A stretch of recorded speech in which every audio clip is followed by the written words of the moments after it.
ഞാൻ ഇപ്പം എൻ്റെ ഒരു പേഴ്സണൽ കാര്യം പറയണം, ഇന്ന് വരെ ആരോടും പറഞ്ഞിട്ടില്ല. ഞാൻ 21ാമത്തെ വയസ്സിൽ കല്യാണം കഴിച്ചു. അങ്ങനെ എൻ്റെ അന്ന് ഞങ്ങളുടെ ഗ്രാൻഡ് ഫാദറാണ് എല്ലാ കാര്യങ്ങളും നിശ്ചയിക്കുക, ഇന്നാളിന്നെ കല്യാണിക്കുക, ഫാമിലിയിൽ നിന്ന് തന്നെ. എന്നിട്ട് ഞാൻ പോയിട്ട് അധ്വാനം തന്നെയായിരുന്നു. എന്നിട്ട് ഞാൻ 3.5 കൊല്ലം കഴിഞ്ഞിട്ടാണ് പിന്നെ വൈഫിനെ കണ്ടത്.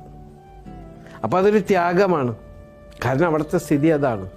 ഞങ്ങൾ ഈ പെരുന്നാളിന് അപ്പോൾ മാർക്കറ്റിൽ ഷോപ്പുണ്ട്, അന്ന് ചെറിയ ഷോപ്പ്. രാത്രി പെരുന്നാളിൻ്റെ തലേദിവസം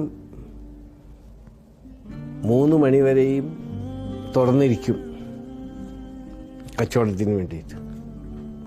അത് കഴിഞ്ഞ് പോയി കുളിച്ച് ഞങ്ങളുടെ പെരുന്നാൾ നമസ്കാരമുണ്ട്.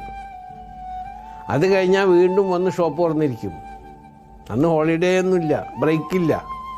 കാരണം ഏതെങ്കിലും അറബി സഹോദരന്മാർ വന്ന് 2 ബിസ്ക്കറ്റ് മേടിച്ചുകൊണ്ട് പോയാൽ, 2 മിഠായി മേടിച്ചുകൊണ്ട് പോയാൽ ആ കാശ് കിട്ടും. കാരണം അന്ന് അത്രയേ അതിനുള്ള വരുമാനവും അതിനുള്ള അസറ്റ് നമുക്കുള്ളൂ.